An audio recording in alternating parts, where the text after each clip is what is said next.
Quedó destapado Adán Augusto López como aspirante de Morena a la presidencia de México en 2024. Pues, faltan 2 años y medio. ¿Qué prisa traen, hombre? Yo no entiendo por qué andan ahí moviendo el caldo tan temprano. Veo, porque ya de inicio llevamos 4 corcholatas. Sheinbaum, Ebrard, Monreal y ahora Adán. Y mientras en Morena sobran, en la oposición anda flaca la caballada. La economía mexicana creció poquito, pero creció 0.6% en octubre, según los datos oportunos publicados por nuestros amigos en el INEGI. Que miren, podrá parecerles como poquito, pero ese es el mayor aumento que ha tenido nuestra economía en los últimos 7 meses. Aunque falta conocer el indicador global, estos números podrían reflejar que México empieza a salir del bache que nos dejó la tercera ola de COVID. Pero tampoco se me confíen, al rato les voy a decir por qué. Oigan, y hoy le tocó revisadita al Estadio Azteca porque, saben, tiene que estar en perfectas condiciones para el Mundial que va a pasar en 5 años. Entonces le van a tener que meter una buena mejoradita para ponerlo a punto al Coloso de Santa Úrsula. En el evento estuvo el director de eventos de la FIFA, el director del Estadio Azteca y, por alguna muy buena razón, la jefa de gobierno, Claudia Sheinbaum. ¿Quién sabe qué andaba haciendo ahí? Pero pues ahí estaba, ¿no? Presente, Claudia. ¿Cómo de que no? De todo el país, más en nuestras fronteras. Sean ustedes bienvenidos a Proyectos y Bolitas, un trimestre de confianza. Oigan, día muy redondo hoy para el presidente, ¿no? Por fin pudo conocer en persona a Joe Biden y a Trudeau, los capitanes de 2 países que son muy importantes, muy importantes socios comerciales de Mexicalpan. Entonces, pues me puse a hacer memoria y me acordé que Trudeau, ya del primer ministro de Canadá, ya pasó por Obama, Trump, Biden, Peña Nieto y ahora Andrés Manuel. O sea, sí ha de ser brutal ver los contrastes. O sea, de Obama a Trump y luego de Trump a Biden, hay un mundo de diferencia.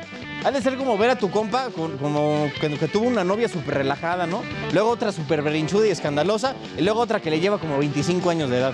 Bueno, tu compa sigue siendo el mismo, ¿no? Pero al parecer sus gustos son un poquito más fluidos. En la próxima hora te contaré las historias que te importan y que necesitas ver. Entonces empecemos esto que nos llaman las flores marchitas en el ramo de la información. Espera, ¿cómo se llama?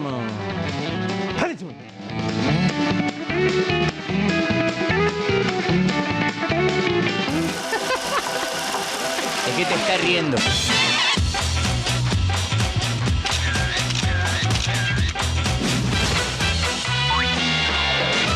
Bueno, señores, tenemos ya abierto nuestro... ¿Qué pasó? ¿Quién cumpleaños o qué? Ah, chida, sí. Ya empezamos bien, ¿no? Padrísimo. 55 61 18 31 57 en nuestro WhatsApp. Y pues una vez, si cumplen años, sus felicidades se las vamos mandando de una vez. Ya no nos tienen que mandar, ya hasta nos adelantamos, ¿no? A todos los cumpleaños que nos manden, ya está su felicitación. Ay, no.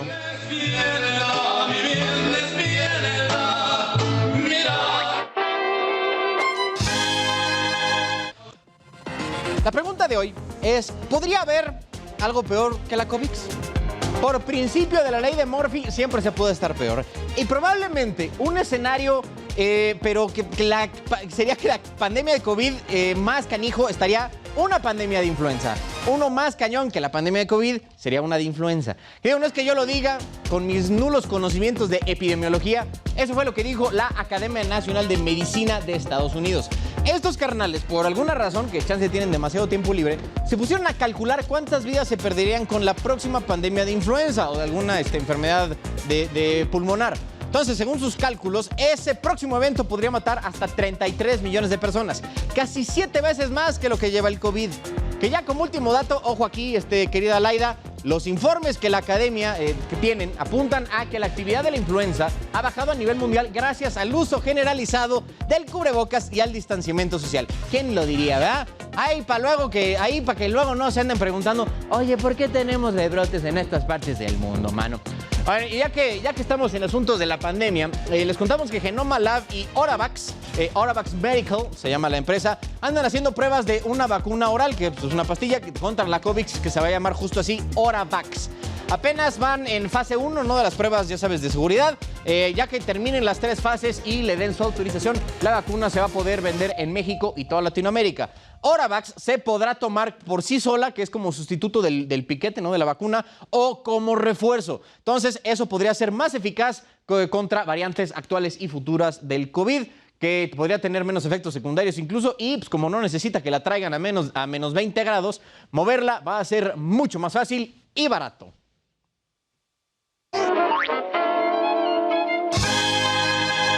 Señores, el cáncer de pulmón se ha vuelto ya la primera causa de muerte oncológica en este país, con 8,000 muertes anuales. Y contra lo que se pudiera pensar, no todos los casos están relacionados con el cigarro, ¿no? No todos los casos tienen como causa central el humo del cigarro. Hay otros factores de riesgo, como por ejemplo la pobreza. Se preguntarán, ¿cómo pueden estar relacionados el cáncer de pulmón y la pobreza? Qué bueno que preguntan.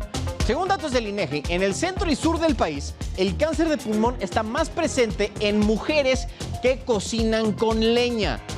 Y evidentemente el humo es súper dañino, ¿no? Y la cosa se pone muy, muy densa para estas familias que siguen usando leña para cocinar sus alimentos.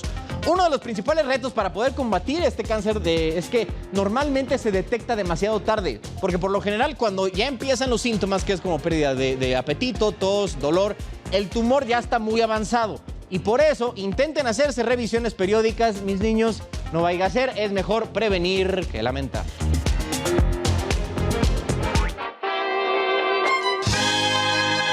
El sargazo se ha convertido en un grave problema para estados costeros como Quintana Roo.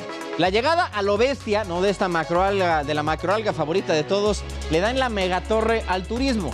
Porque además de que huele a Mauser, ¿no?, huele a huevo podrido, dicen, tapa el hermoso color azul turquesa del mar, de las playas en la Riviera. Ya no hemos escuchado mucho del sargazo, la neta, pero no han dejado de trabajar, esa es la realidad.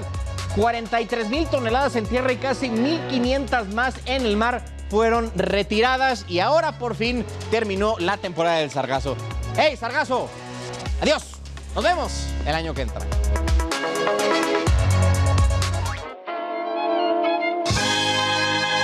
El tren turístico Puebla-Cholula va a dejar de funcionar el año que entra. Oye, ¿por qué? Bueno, pues para empezar, yo no tenía ni idea de que existía este mendigo. ¿Tú sabías, Jesús, que existía el tren Puebla-Cholula? ¿Tú sí? Güey, ahí sí viajo en tren, güey, como hay tantos en el país. ¿Tú neta conocías el Puebla-Cholula? Nadie lo ubicaba, güey. Bueno, pues resulta que mantenerlo es muy costoso, porque hay que tomar nota aquí, mi querido presidente. La cosa es que cada persona que se sube al tren este que les cuento de Puebla-Cholula, vean nada más. Digo, feo no está, ¿no? Pero pues de ahí a que... Oye, en mi vida, digo, no voy tanto a Puebla, ¿no? Pero jamás lo había visto. Bueno, la cosa es que cada persona que se sube al tren le termina costando 1,500 pesos por viaje al gobierno de Puebla. Entonces, pues hace todo el sentido del mundo que el gobernador le quiera bajar el switch a todo el proyecto. Pues hasta lo aplaudo. Este tren fue inaugurado, fíjense, el 23 de enero de 2017, allá en épocas del señor Peña Nieto. Hace apenas 4 años y ya valió queso, cabrón. Cuando la obra fue presentada, presupuestaron que costaría 800 millones de pesos, pero como siempre, terminó costando más, por ahí de 1,113 millones de pesitos. Y pues ahora, 5 años después de haber sido inaugurado, toda esa inversión se irá a la basura.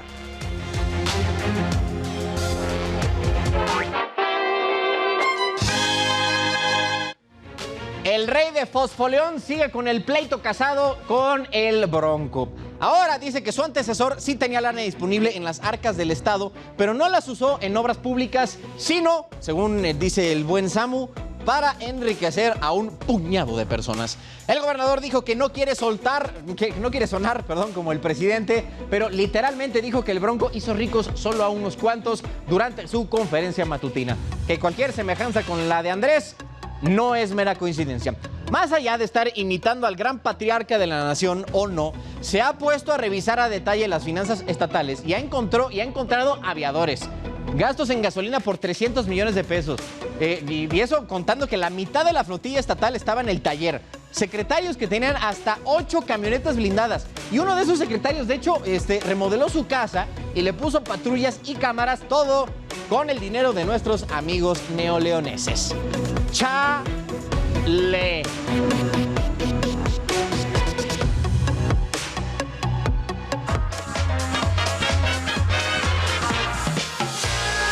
Como ya lo dije, sí vamos a tener recuperación, pero ¿qué tan grande va a ser? La inflación sigue presente, mis niños. El tema del gas sigue alto. ¿Qué tanto vamos a crecer este año? Y además, hoy es jueves histórico sobre el tema, porque es la razón. por la que hubo puente el lunes. Arno Burkholder nos va a contar de la vigencia de la Revolución Mexicana en pleno siglo XXI. Eso lo tendremos al rato. El programa muy bueno, muy completo. El tema de la revolución no nos va a alcanzar a cubrir todo lo que me gustaría con Arno, pero la neta es que vamos a hacer lo mejor posible para todos ustedes. ¿Sale, vale? Antes, una paradita que vamos a hacer por acá, aquí en el... Ya se emocionó aquí, Jesus, tranquilo, papi. No, el WhatsApp, es que le dicen, ¿dónde, no? Hola, Carlitos, ¿me podrías mandar un saludo? Porque hoy es mi cumpleaños 16, ya les pusimos sus mañanitas, ¿no? Por supuesto, pero felicidades por tu cumpleaños. La marcha Zacatecas. Oye, Manu, ya ponle la etiqueta, güey, a los números, por favor, sí. No puede ser, ahí estamos, ¿cómo que no? Le mandamos un fuerte saludo. Dice, nunca me pierdo tu programa y wow, con el staff, todavía no empresa el programa y ya están sonando las mañanitas de eso. Mi nombre es Hugo, ¿cómo de que no? Hugo, te mandamos un fuerte saludo hasta donde estás y muchas felicidades por tu cumpleaños número 16. Y dice, hay un tren en Puebla que cuesta 10 varos, dice aquí nuestro investigador Jesús. ¿10 varos cuesta? Güey, y pierden 1,500 por cada carnal que se sube. O sea, imagínate. No, bueno, es que luego si costaría 1,500, nadie se subiría, güey. Ahí está el pedo. Pero bueno, hay un tren en Puebla, sí, mi hermano. Al parecer, eso es lo que pasa. En fin, buenas noches, Carlitos. Te mandamos un fuerte abrazo y nuestro futuro presidente. Te vemos todos los días. Nos gusta tu programa de Palitos y Bolitas. Y mándanos saludos. Familia López Sánchez de Tlaxcala. Les mandamos saludos hasta Tlaxcala. Hablando de Puebla, no que está ahí al lado. Tlaxcala. Bueno, al parecer sí existe, güey. Dicen, digo, es una leyenda. Yo jamás he ido a Tlaxcala, pero pues bueno, hay que estarles aquí. Dice, felicítame a mi hija, que es su cumpleaños. Saludos desde Nesa. Tratamos de verlos diario. No, está bien. Yo sé que a veces hay circunstancias que impiden vernos. Hay veces que la gente misma de aquí no puede venir a ver el programa. Pero bueno, les mandamos un fuerte abrazo a todos los que cumplen años hoy. Y gracias a todos los que nos ven. Ahí está, como de que no. Felicidades ahí a la hija de nuestro compadre que no nos puso su nombre. Pero pues le mandamos un saludo, como de que no, a la hija de parece que está haciendo la tarea, ¿no? Bueno, acaben la tarea. ¿Todo bien? Y a darle a la escuela. En tiempos de pandemia, la escasez de contenedores y chips, como lo he dicho en más de un programa, ya creó una crisis que podría extenderse, si bien nos va, hasta mediados del próximo año. La cosa, la neta, es grave porque la falta de ambos afecta directamente a todo el comercio internacional. Como cada vez es más difícil conseguir contenedores y chips, por la alta demanda que se está teniendo en todos lados, su precio se disparó. De unos $1,500 que costaba mandar uno de 40 pies antes de la pandemia, ahora está por los 9,000. Los productores que siguen mandando sus cosas, sus artículos, tienen que subir su precio porque si no, no les sale. Entonces, pues hay de dos, ¿no? O ellos se comen las pérdidas porque les dejamos de comprar, o tú y yo terminamos pagando el pato. Adivinen cuál va a pasar. La historia es la misma con los chips, pero aquí se complica todavía más porque casi todos los aparatos que usamos todos los días necesitan uno de estas chunchecitas, ¿no? Hasta los refrigeradores tienen ahora. Y las fábricas, sobre todo en Taiwán, no se dan abasto con la demanda mundial. Por eso es que esto de la inflación parece que va a estar con nosotros más tiempo del que nos gustaría aceptar. Pero bueno, es lo que hay.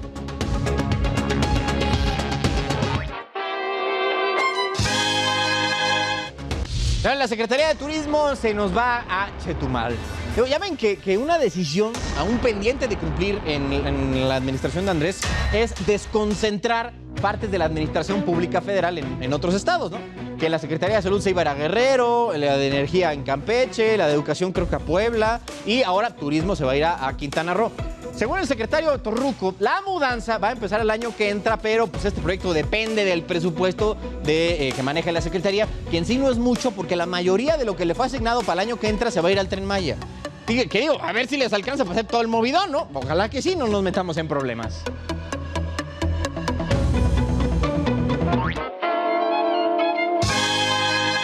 Los 3 candidatos propuestos por el presidente para ocupar la futura vacante en la Suprema Corte van a tener su primera entrevista con senadores a través de Zoom mañana. Las comparecencias se van a hacer por separado y en orden alfabético. A las 12 es la de Batis, que ustedes ven ahí, la de Bernardo Batis. A la 1 le va a tocar a Verónica de Give, o creo que se pronuncia su apellido, de Give, que ella, la neta, es mi gallo. Y a las 2, la vieja conocida de este proceso, Loreta Ortiz. Entonces va a ser así escalonaditos, ¿no? 12, 1 y 2.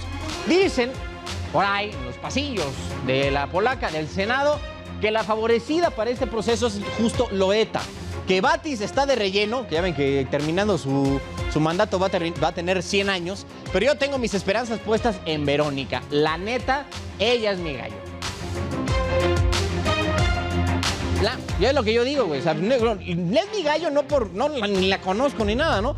Pero The Gift tiene especialidad en tema penal. Y hasta el momento, hoy, la Corte, en los 11 ministros, no hay uno solo que tenga justo esta especialidad, digamos, del derecho en penal. Entonces, pues siempre es bueno tener uno de varios por cualquier cosa, para que luego no se pongan densas pues las discusiones, ¿no? Entonces ahí está el horario: a las 12 Batis, a la 1 The Gift y a las 2 Loretta Ortiz.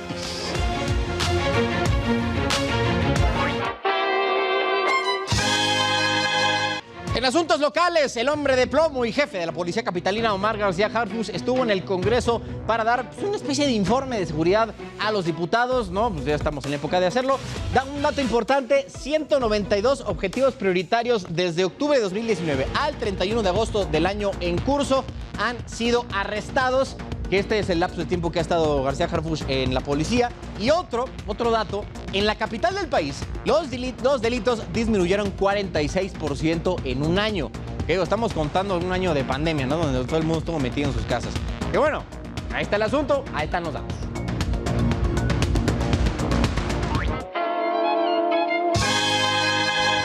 Hoy a las 11 de la mañana fue el primer encuentro entre nuestro patrón y el de Canadá, Justin Trudeau. Andrés hizo mención de la amistad que tenemos, ¿no?, entre Canadá y México. Nos llevamos muy bien hasta que empezaron a pedirle visas a los mexicanos. Ahí la neta no estuvo tan chido, pero lo bueno es que ya se canceló ese requisito. Oigan, hablaron sobre inclusión de las mujeres y el respeto a los derechos indígenas. Que antes de que tuvieran su junta ahí los dos, el presidente de México, justo lo que están viendo en su papel pues, alternativo, ¿no?, de guía turístico, le presumió al Justin los murales que Roberto Cueva del Río pintó en el Instituto Cultural Mexicano, que está allá en Washington, donde pues, tuvieron ahí su junta, ¿no? Yo la neta no sabía que esto existía en Washington, pero qué bueno que lo llevó para que vea de qué estamos, ¿no? De qué estamos hechos. Bueno, sobre la reunión que realmente importaba entre Andrés y el presidente de Estados Unidos, Joe Biden, que esta, de hecho, fue la primera vez que se vieron en vivo y a todo color, don Andrés llegó a la Casa Blanca y fue recibido por la jefa de la oficina de protocolo para llevarlo ahí, escoltarlo a la oficina oval. Ahí el niño Biden le dijo que ellos van a dar un paso adelante en la historia, lo que sea que eso signifique. We're taking another step. Vamos a avanzar un paso más todavía. Equal. Vamos a estar en pie de igualdad. Equal. Igualdad. Sí. Lo digo en serio. Lo digo en serio. Sí. Me lo dijo desde el principio. I forgot you all here. Olvide que estamos todos aquí. Sorry. So what am I supposed to do now? Oh, ese Biden siempre tan chistosito. Oye, ¿sabes qué? ¿De qué me enteré? Así, los reporteros gringos, ¿no?, que estaban ahí en la conferencia, estaban diciendo, güey, o sea, porque Andrés Manuel ya ven que habla. Estuvo 7 minutos hablando sin darle chance a la traductora para que le diera, para que pudiera decirle, pues, qué estaba diciendo. O sea, pobre la traductora, güey, la neta estuvo ahí apuntando todo lo que decía el pobre. Pero bueno. Oigan, hablando de lo que dijo el señor Andrés, pues agradeció, ¿no?, al presidente de Estados Unidos que no trate a nuestro país como su patio trasero, mientras que Biden le contestó al cumplido diciendo que la relación es de pares, no de iguales, y está basada en el respeto mutuo. Porque, como lo ha expresado el presidente Biden, él quiere que el trato sea respetuoso y entre iguales. Me lo manifestó desde la primera vez que conversamos por teléfono, ya como presidente de Estados Unidos. Me dijo de que no nos iban a ver como patio trasero. Bueno, ya vieron a la pobre traductora así tomando unas notas tremendas porque Andrés no dejaba de hablar. Oigan, ya hace un par de horas fue la reunión principal con los 3 jefes de Estado en el mismo lugar, donde se echaron unas flores tremendas, ¿no?, como siempre pasa en estos eventos. El primero en hablar fue Biden, ¿no?, el anfitrión, y no perdió el tiempo en mostrar el músculo que se carga. como líderes compartimos un gran potencial cuando nosotros podamos aprovechar todo el potencial de los talentos de nuestras poblaciones. Y hoy en día es lo que podemos hacer con una alianza y con nuestras fuerzas y demostrar que la democracia puede entregar resultados en la segunda mitad del siglo XXI. Disculparán ustedes la traducción simultánea, pero así la transmitieron desde Presidencia. Es lo que hay. Luego fue Canadá con el discurso buena onda que caracteriza a los habitantes del Grande del Norte. Somos 3 países que tienen vínculos fuertísimos de amistad con nuestra visión, nuestros valores, nuestros principios, mirando a futuro. Y es un enorme placer estar aquí con ustedes para poder hablar con una nueva voz acerca del futuro y el porvenir que nos esperan. Nuestra mayor prioridad, por supuesto, es terminar con la COVID-19 y enfocarnos en la recuperación económica, fortalecer las cadenas de abastecimiento e integrar la economía del bloque norte para apoyar los empleos y a la clase media en nuestros 3 países. Bueno, el mensaje de Trudeau fue bastante breve y nuestro presidente fue el que más habló, ¿no? Para variar. El primer punto que hizo fue que hay que unirse económicamente para que China... porque China nos está pisando los talones. Pues en 1990 la participación de China era de 1.7% y la de América del Norte del 16%. De mantenerse la tendencia de la última década, en otros 30 años, para el 2051, China tendría el dominio del 42% del mercado mundial. Y nosotros, Estados Unidos, México y Canadá, nos quedaríamos con el 12%. Mantendría viva la tentación de apostar a resolver esa disparidad con el uso de la fuerza. No, digo, está comparando la China que precomunista y todo ese rollo, pero bueno, no me voy a meter eso. Segundo punto, el tratado comercial, que es neoliberal por definición, este que tenemos con Canadá y Estados Unidos, dice Andrés que es único en el planeta. En fin, el tratado comercial es un valioso instrumento para consolidar nuestros procesos productivos, aprovechando el gran potencial que representa el mercado interno, el cual nos permitirá desarrollarnos como ninguna otra región en el mundo. Tercer punto y bastante escabroso, el tema migratorio. Presidente Biden, ningún mandatario en la historia de Estados Unidos ha manifestado, como usted, un compromiso tan claro e inequívoco para mejorar la situación de los migrantes. Y le expreso por ello mi reconocimiento. Cuarto y último, Andrés cerró con una muy buena cantidad de flores para todos los asistentes. Presidente Biden, primer ministro Trudeau, seguramente coincidimos que nos tocó vivir tiempos interesantes de adversidad y desafíos. Pero es así como emerge la creatividad y la pasión para transformar y hacer historia. Enhorabuena. Muchas gracias.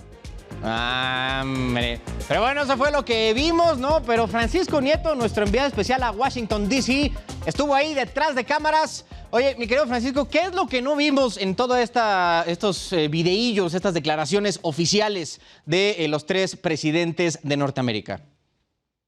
¿Qué tal? ¿Cómo estás? Muy buenas noches. Te saludo desde Washington, D.C., donde está concluyendo ya esta cumbre, esta 9ª cumbre de líderes de Norteamérica.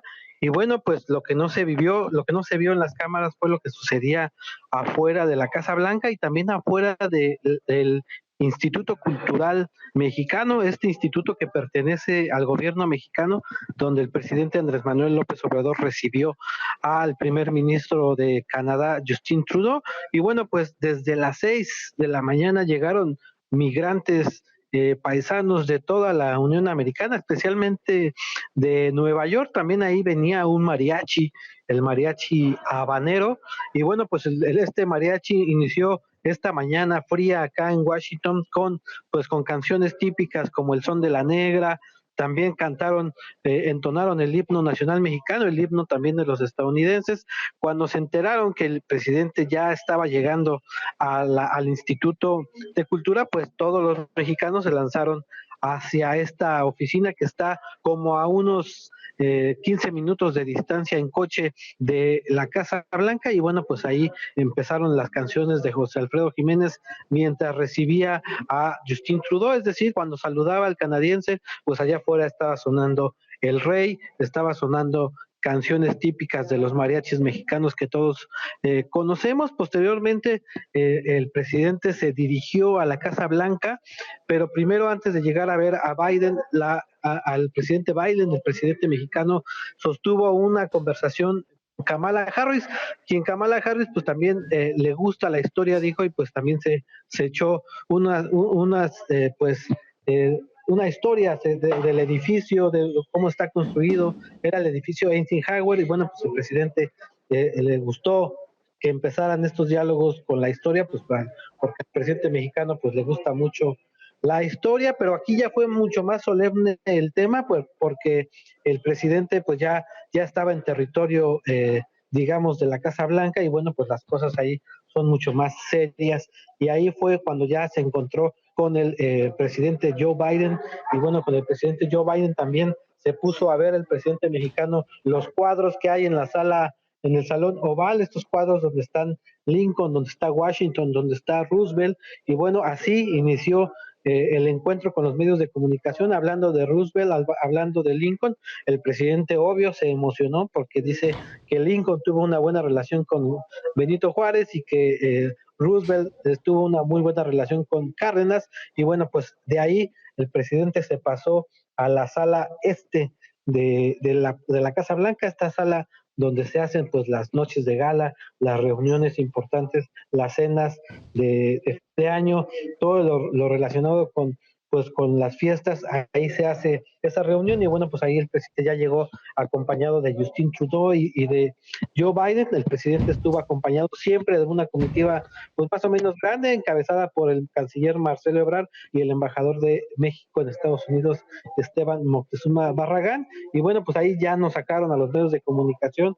Ya estamos en la Embajada de México, que está a unas cuadras de la Casa Blanca, donde estamos esperando a que el canciller Marcelo Ebrard dé pues las conclusiones de este encuentro, pues que duró más de 8 horas, está durando más de 8 horas, y bueno, pues aquí vamos a escuchar los resultados que dé Marcelo Ebrard. Pues es parte de lo que se vivió todo este día aquí en la capital de los Estados Unidos. Gracias, mi querido Francisco Nieto. Estamos pendientes de todo lo que pase en la Unión Americana. Fuerte abrazo hasta Washington, D.C. Buenas noches. Claro que sí. Bueno, oigan, y oyes, entre los personajes infantiles hay varios que no son precisamente niños. Tatiana tiene 52 años ya. Chabelo, 86. Y hoy cumple años Mickey Mouse. Tiene 93 años de existir, y esta es la historia de Mickey Mouse. Oyes, Mickey Mouse, el rey del imperio de Walt Disney, cumple 93 años. El 18 de noviembre de 1928 se estrenó en el Colony Theater en Nueva York Steamboat Willie, el primer cortometraje sonoro de dibujos animados con el que Mickey Mouse se hizo famoso. Aunque yo sé que los expertos dirán que su primera aparición en la pantalla grande fue en mayo de ese año con Plane Crazy, pero no tuvo tanto éxito. Steamboat Willie fue el primer corto con música y sonido sincronizado con la imagen durante toda la película, que era en blanco y negro, con la técnica de animación original en la que cada escena está compuesta por varios dibujos con pequeñas variaciones entre uno y otro. El propio Walt Disney puso las voces, los sonidos, gruñidos, silbidos, gritos de los protagonistas. El corto dura poco más de 7 minutos y gustó tanto al público infantil y a la crítica que comenzó a proyectarse en todo el país. La melodía que se escucha es Turkey in the Straw, una canción popular estadounidense. Cuentan que a Mickey Walt Disney lo dibujó durante un viaje en tren y su nombre inicial fue Mortimer, pero Lillian, su esposa, le pidió llamarlo Mickey. Otra versión dice que fue creado por el dibujante Ub Iwerks, por encargo de Disney, quien le dio vida, voz, personalidad y carácter. A cambio, Mickey Mouse le dio fama y gloria. Pero no fue el único éxito de Mickey Mouse. Entre ellos encontramos The Band Concert, el primer cortometraje de Mickey Mouse en Technicolor que lo presenta tocando la obertura de Guillermo Tell, el cual ha sido elegido como el tercer lugar en la lista de los 50 mejores dibujos animados de la historia. No se puede hablar de Mickey Mouse sin mencionar a Fantasía, la cinta musical en donde interpreta a un mago, el cual se estrenó en 1939 y es reconocida como una obra clásica de la animación. En 1978, Mickey Mouse se convirtió en el primer personaje de dibujos animados en tener su propia estrella en el Paseo de la Fama de Hollywood. Mickey es todo un influencer a pesar de sus 93 años. Y es que está en música, videojuegos, parques temáticos, juguetes, ropa, pero sobre todo en la mente y corazones de sus fanáticos que cada año crecen y crecen y crecen. Amigos, oyes. ¡Oh, uy, oyes!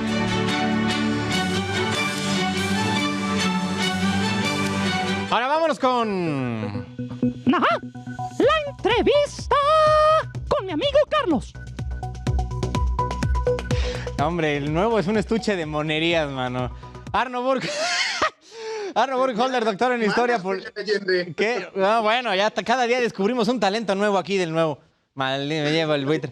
Oye, Arno, hoy digo, no podemos hablar de otra cosa. No, ya nos dio un puente el lunes y el sábado se conmemora un año más de la Revolución Mexicana. Y yo creo que, no sé si estarás de acuerdo conmigo, anda muy vigente últimamente. Bastante. Fíjese que se cumplen 111 años y es uno de esos momentos de la historia que parecería que ya habían pasado, pero este gobierno se ha dedicado a revivirlo. Para el discurso oficial, haga de cuenta que la Revolución Mexicana hubiera empezado en 1910 con Francisco I. Madero y terminó en 1938 con Lázaro Cárdenas. Pues la verdad es que no es así.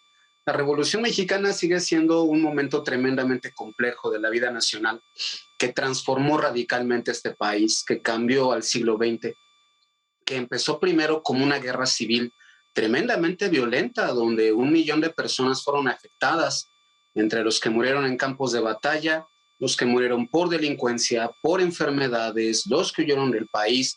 Fue una de las grandes catástrofes de la vida nacional. Esa catástrofe tuvo varias razones. Una de las cosas más difíciles de entender de la revolución es que al ser una guerra civil había muy distintos intereses. Desde los que buscaban un gobierno de corte anarquista, los que querían volver al liberalismo del 19 con Madero, los que peleaban por los derechos de los campesinos y los más pobres, y al final los que ganaron, el grupo carrancista, que fueron los que crearon este país al hacer una nueva constitución y luego al crear al partido oficial en 1929. Parecería que la revolución tenía que tener una fecha de final, pero los gobiernos que vinieron después de Lázaro Cárdenas de 1940 insistieron en que la revolución seguía viva, solo que ya no era militar, ahora era un movimiento político que tenía por objeto mejorar las condiciones de vida del pueblo mexicano, acabar con la pobreza y crear una enorme clase media. Oye, tan lo querían mantener vivo que hasta existió durante Cárdenas el Partido de la Revolución Mexicana. Por supuesto, este Partido de la Revolución que fue cambiando de nombre, de Partido Nacional Revolucionario a Partido de la Revolución Mexicana, a Partido Revolucionario Institucional, que es el nombre que tiene actualmente, y esta idea de que la revolución es continua, de que nunca acaba. Entonces, de 1940 a 1982, pues la guerra civil se convirtió en el fundamento y en la fuente de legitimidad para un régimen que se volvió tremendamente autoritario, tremendamente paternalista, que no fue para nada democrático, pero que sí se esforzó por invertir en infraestructura, por crear una clase media, por lograr que este país pudiera crecer a márgenes de un 6% anual. Hicieron un gran crecimiento para el país, pero no acabaron con los grandes problemas. La pobreza ahí siguió, la ignorancia ahí siguió, y especialmente vivimos bajo un régimen que, insisto, no era democrático. Por los años 40, 50, 60, 70, hay un gran debate entre los intelectuales sobre si la revolución sigue viva, y se dividen en dos grandes grupos: los que dicen, eso se acabó hace mucho tiempo, México tiene que ver hacia el futuro, y los que insisten, no, la revolución sigue, tenemos un gobierno emanado de la revolución, aunque ya quedaban muy pocos que la habían visto, y lo que corresponde es tener este partido oficial que tiene que gobernar a costa de lo que sea. Eso se derrumbó en 1982-86, cuando llega la gran crisis económica y la nacionalización de la banca. Y entonces esta idea de la revolución sigue viva, pues poco a poco empezó a desaparecer.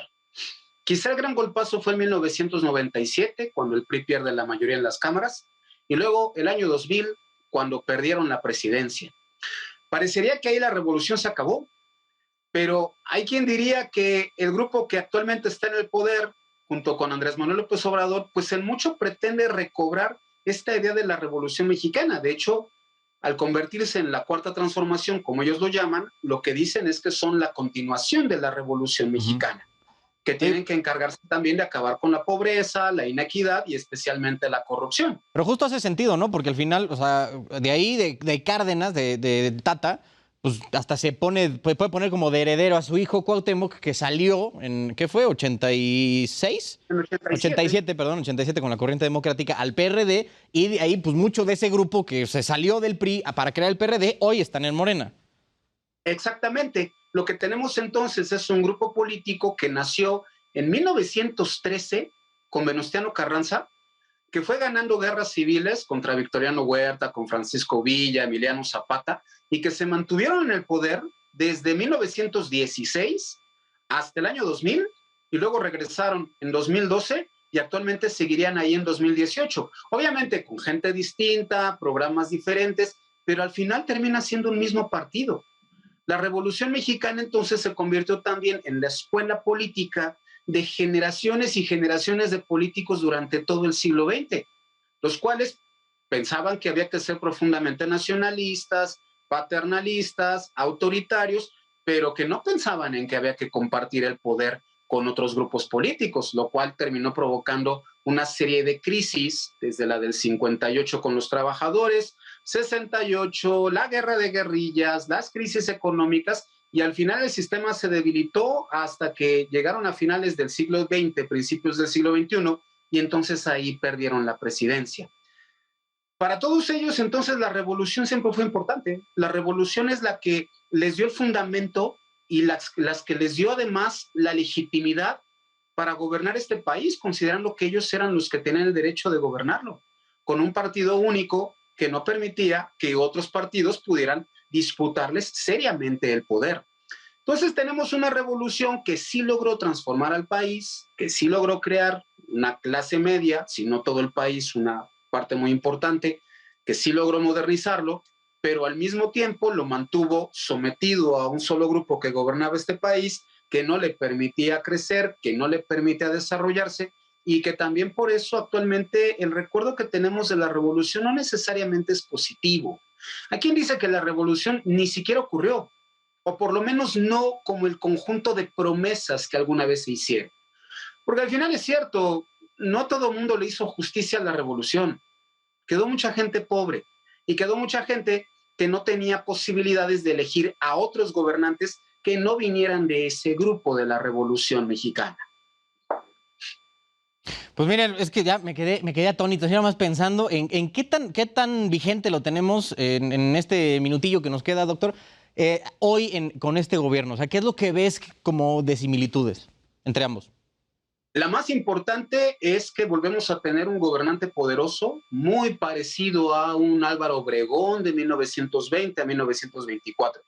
Lo que sí falta es un gran partido que logre heredar todo ese poder y que pues, pretenda quedarse durante mucho tiempo más.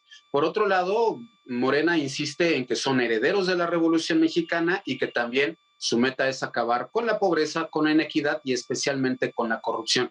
Elementos de la Revolución Mexicana totalmente. Y además convertirse en un partido, si no único, sí hegemónico. Sí, sí. Algo que fue el PRI durante muchos años. Claro, son partidos dominantes, ¿no? Que nada más cuando se piensa en política, se piensa en uno.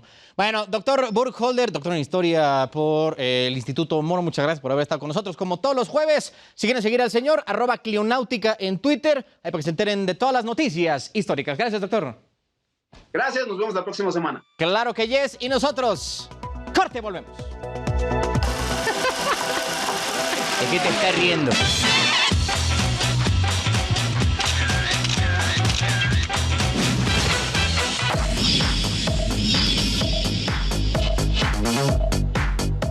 Señores, el martes se inauguró el tianguis turístico en La Blanca, Mérida. Seguro todo el mundo está muy emocionado.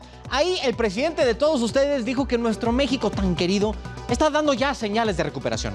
El señor, la neta, tiene razón, pero más allá del crecimiento del PIB, del Producto Interno Bruto, hay otros indicadores que no están dando señales tan positivas. La recuperación está en camino, pero no va a ser del tamaño que esperábamos a principios de año, y la inflación, junto con el estancamiento de salarios, le podría dar en la torre a cualquier mínimo resquicio de mejora. Entonces, hoy te voy a contar sobre 3 puntos clave: la inflación en alimentos, el estancamiento de salarios y cómo eso repercute en el bolsillo de los mexicanos. Miren, sé que ya van a estar hasta el queso de que me pare aquí para hablarles de la inflación, pero les prometo que no hemos ni raspado la superficie del impacto que esto va a tener. Ayer, el Fondo Monetario Internacional publicó un análisis económico enfocado en América Latina. De aquí podemos tomar varias conclusiones. La primera es que el fenómeno inflacionario es mundial, o sea, está presente en casi todos los países del planeta. La segunda es que el principal factor que ha empujado el nivel de precios es el de la comida, el precio de la comida y de combustibles, sobre todo el gas, que ahorita vamos a hablar de este. Entre los países de la OCDE, México es el quinto con más inflación. Estamos por abajo de Rusia, Colombia, Turquía y Argentina. Oye, que por cierto, paréntesis, en Argentina manejan inflación de 55%. Ay, nomás, hay que agradecer lo que tenemos. Si nos enfocamos solamente en Latinoamérica, la comida ha subido 18%, o sea, casi una quinta parte más, desde enero de 2020 a la fecha. Apenas ahorita estamos empezando a sentir realmente las consecuencias de las políticas de estímulo y gasto que aplicaron por todos lados, ¿no? Menos aquí. Y es donde me empiezo a preguntar, güey, pues, ¿habrá sido bueno que no hicimos lo mismo aquí, pues aquí en México? ¿Hubiera programas de estímulo y de empujar la demanda, hubiera eso empeorado la inflación? Es probable, pero nunca lo sabremos. Pero bueno, el hecho es que los precios están subiendo, pero no al mismo ritmo que los salarios. Vaya, las cosas cuestan más, pero la gente no tiene más lana. La Encuesta Nacional de Ocupación y Empleo da cuenta de esto. En los datos que corresponden al segundo trimestre de este año, tenemos datos de que solo el 6%, ojo, 6% de los trabajadores remunerados y subordinados, que es los empleados, ganan más de 15,000 pesos al mes. Solo 6% gana más que eso. Si ustedes ganan más de 15,000 varos al mes, bien por ustedes. Siéntanse privilegiados y felices con su trabajo. Esto quiere decir que 94% de los trabajadores mexicanos no alcanzan ese nivel de ingresos. Y es una jalada porque la inflación pega de abajo para arriba. Los primeros en sentir el efecto en los precios de la comida van a ser los más necesitados, porque ellos son los que dedican más porcentaje de sus ingresos en comida. Güey, los ricos lo único que tienen que hacer es no ir a bail de vacaciones y ya con eso la libran. A eso, súmenle que el gas sigue estando bastante cariñoso. Aún con la existencia de Gas Bienestar, el precio sigue alto. Que de hecho, en Iztapalapa, que fue donde comenzó todo este experimento, la más reciente aventura empresarial del gobierno está a poco de convertirse en la opción más cara. Más que los privados. Porque el kilo de Gas Bienestar lo está vendiendo entre 21.50 y 25 pesos. Los privados me manejan ya precios entre 25 centavos y 7 pesos más baratos que Gas Bienestar. Se les dijo, pero no hacen caso, no creen que uno es por ser joven es tonto. Pero bueno, y con todo y esos resultados ya están preparando la entrada en Tláhuac. Pero bueno, miren, todo esto que les acabo de decir son consecuencias que no alcanzamos a ver en su momento, o que sí se dijeron, pero fueron ignoradas flagrantemente, ¿no? En el caso de Gas Bienestar.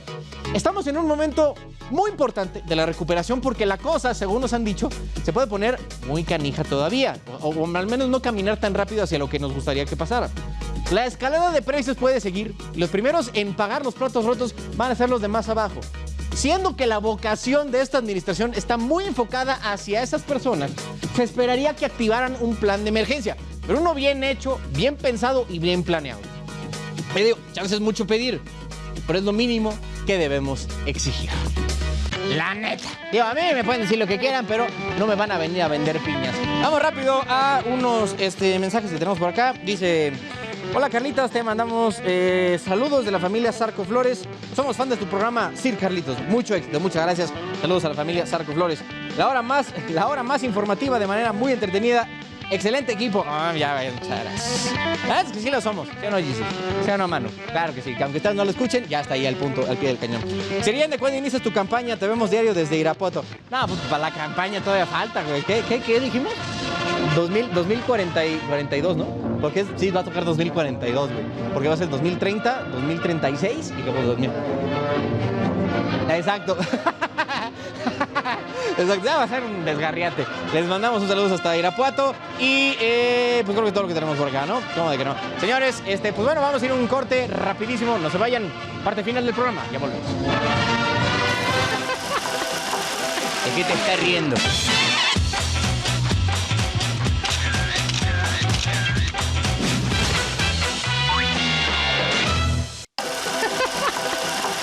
¿De qué te estás riendo?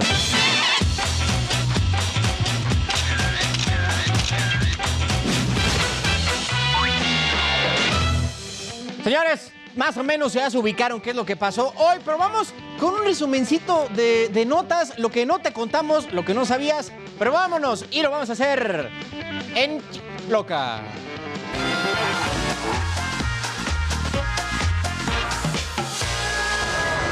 Vámonos con la información más importante, pero vámonos en chinga. Esta mañana y previo a la cumbre de líderes de América del Norte, decenas de mexicanos recibieron al presidente López Obrador afuera de la Casa Blanca con mariachis y banderas. Además, mostraron un cartel a favor de la reforma migratoria propuesta por el presidente Joe Biden, que busca regular a 11 millones de migrantes y que sigue sin aprobarse en el Congreso norteamericano. La Fiscalía General de la República deberá publicar los nombres de funcionarios y exfuncionarios citados a declarar por el caso Odebrecht. El INAI revocó la respuesta de la Fiscalía que señalaba que esta información era clasificada. El Pleno del INAI no desestimó la advertencia, pero determinó que en casos de corrupción hay que rendir cuentas. Al menos 3,000 migrantes de 12 nacionalidades, en su mayoría haitianos, partieron en una nueva caravana desde Tapachula, Chiapas, con rumbo al municipio de Huehuetán. Se prevé que este contingente se encuentre con la caravana que ya está en Veracruz. El activista Luis García pide que las autoridades migratorias garanticen un libre tránsito y seguro. En Zacatecas, elementos de la Secretaría de Seguridad Pública Estatal localizaron 10 cuerpos, 9 de ellos colgados en un puente de la carretera federal 45 del municipio de Ciudad Cuauhtémoc. La policía realiza un operativo para dar con los responsables. Andrés Manuel López Obrador, presidente de México, deberá aclarar los datos que presentó en su tercer informe de gobierno en materia de política exterior, económica, social e interior. Así lo aprobó el Pleno del Senado. Serán 62 las preguntas que los grupos parlamentarios le formularán al presidente. El Gas Bienestar llegó a Tláhuac. Serán 110,000 familias beneficiadas con 11 rutas de entrega. En Iztapalapa ya son 50 rutas y se han instalado 256,000 cilindros. En Azcapotzalco son 9 rutas y se instalaron más de 8,000 cilindros. Se estima que las llamadas de alerta por fuga de gas se redujeron en un 50% con el cambio de tanques nuevos. Que si esto, que si el otro, ya estás bien informado. Quédate en Palitos y Bolitas.